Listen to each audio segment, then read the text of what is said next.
पितृ पक्ष में घर में यहाँ जलाएं एक दीपक, पितृदोष बदल जाएगा आशीर्वाद में, मिलेगी सभी संकटों और कष्टों से मुक्ति।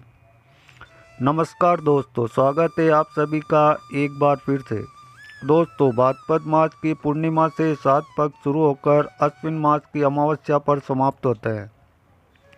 इस बार सात पक्ष 18 सितंबर से अक्टूबर तक रहेंगे। ये दिन पितरों को समर्पित होते हैं। सात पक्ष को पितृपक्ष, सात आदि नामों से भी जाना जाता है। जैसा कि नाम से स्पष्ट होता है कि पितृपक्ष ये पितरों का पक्ष है, यानी कि ये पितरों को समर्पित दिन होते हैं। इन दिनों में पितरों की आत्मा की शांति के लिए श्राद्ध, तर्पण और पिंडदान किए जाते हैं।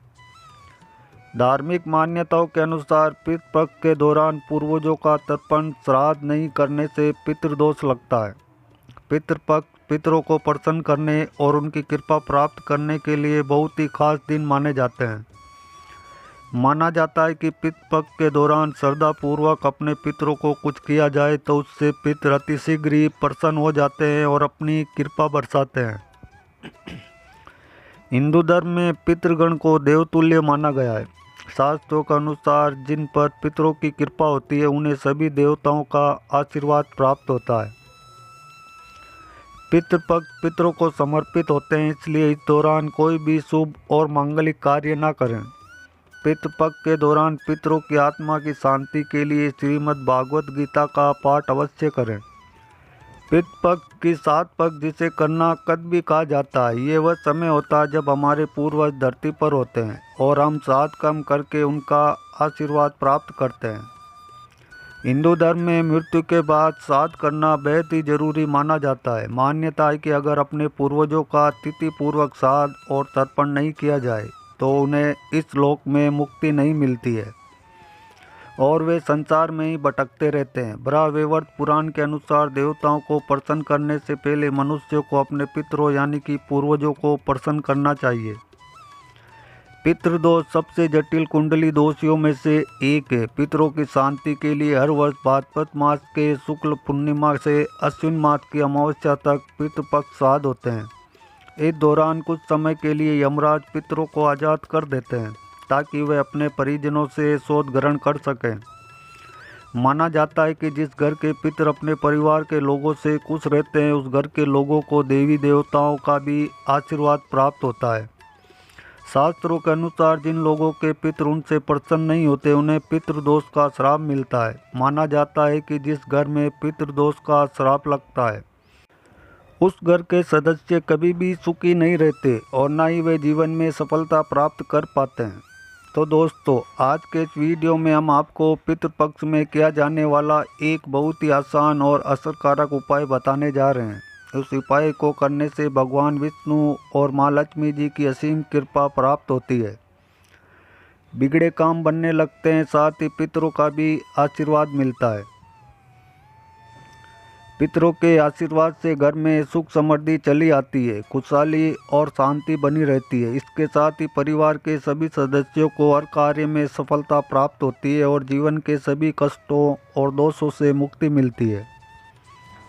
दोस्तों, इस उपाय को सही प्रकार से करने के लिए आप हमारी इस वीडियो को अंत तक अवश्य देखें और आगे बढ़ने से पहले आपसे निवेदन है कि वीडियो को एक लाइक ज़रूर करें और दोस्तों में शेयर ज़रूर कर दें। और अगर आपने अभी तक चैनल को सब्सक्राइब नहीं किया तो चैनल को सब्सक्राइब करके बेल आइकन ज़रूर दबाएं।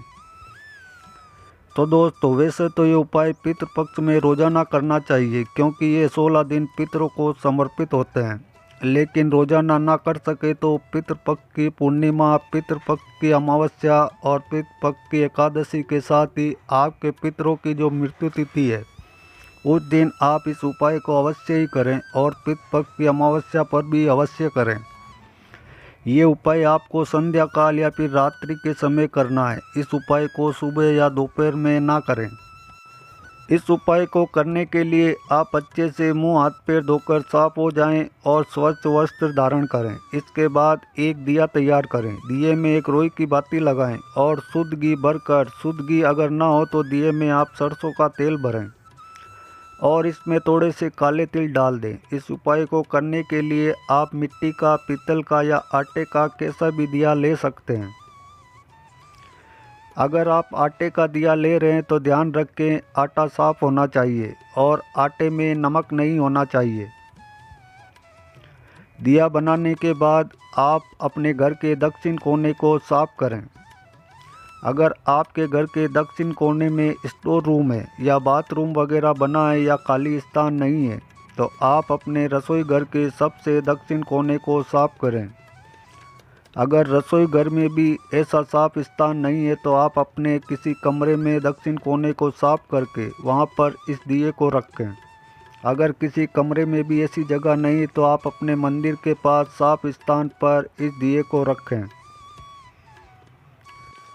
लेकिन ध्यान रखें कि दिए को आपको ऐसे रखना है कि दिए की जो बाती है यानी कि लो है वह दक्षिण दिशा की तरफ होनी चाहिए। यदि दिए का मुख आपको दक्षिण दिशा की तरफ करना है और ये भी ध्यान रखें कि दिए को सीधे ज़मीन पर ना रखें। दिए के नीचे कोई कपड़ा बिछा दें या कोई कटोरी प्लेट रख दें या फिर थोड़े से साबुत चावल रख दें।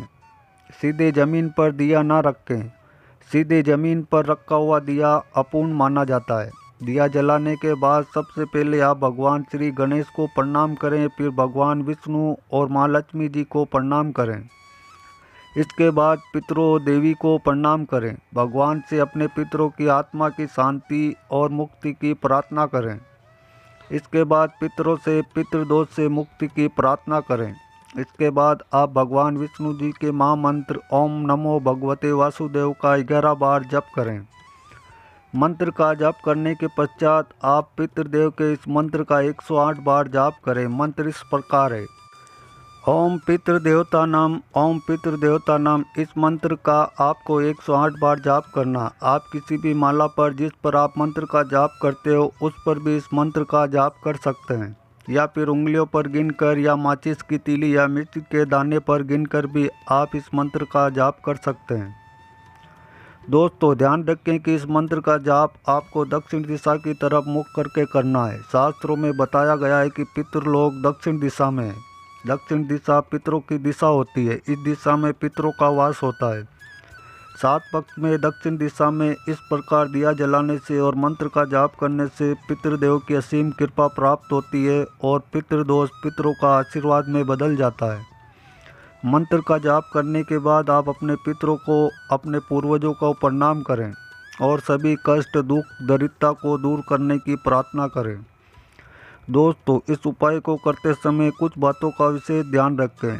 इस उपाय को करते समय स्वच्छता, पवित्रता और विशेष ध्यान रखें। महिलाएं पीरियड के दौरान इस उपाय को ना करें। इस उपाय को जरूरी नहीं कि परिवार का एक ही सदस्य रोजाना करे। इससे परिवार का कोई भी सदस्य कर सकता है और ये भी जरूरी नहीं कि घर के पुरुष या लड़के इस उपाय को करें। इस उपाय को घर की बेटियां, बहुएं भी कर सकती है। इसके साथ साथ इस बात का विशेष ध्यान रखें कि पितृपक्ष में आप किसी भी प्रकार की तामसिक चीज़ों का सेवन ना करें।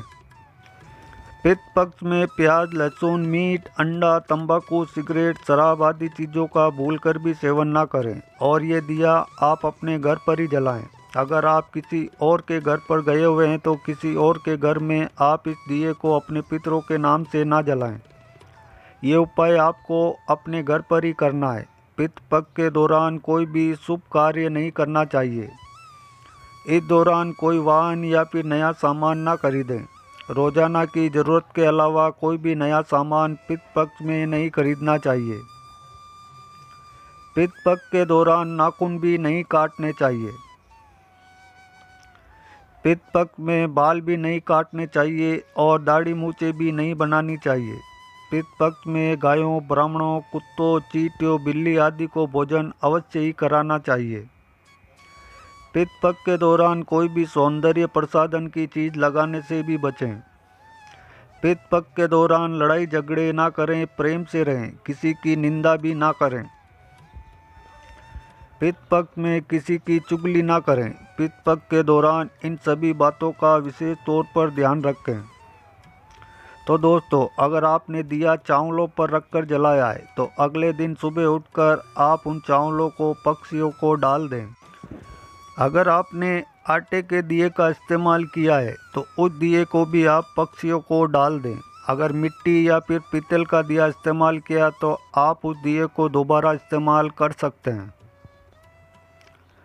तो दोस्तों, वीडियो का उद्देश्य मात्र आपको बेहतर सलाह देना है। इस संदर्भ में हम किसी भी प्रकार का कोई दावा नहीं करते हैं। तो दोस्तों, आज की हमारी ये वीडियो आपको कैसी लगी हमें कमेंट करके ज़रूर बताएं।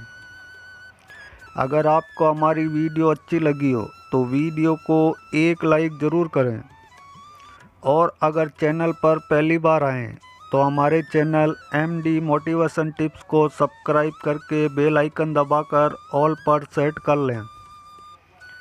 वीडियो के अंत तक बने रहने के लिए आप सबका धन्यवाद। आपका दिन शुभ हो। Thanks for watching all friend.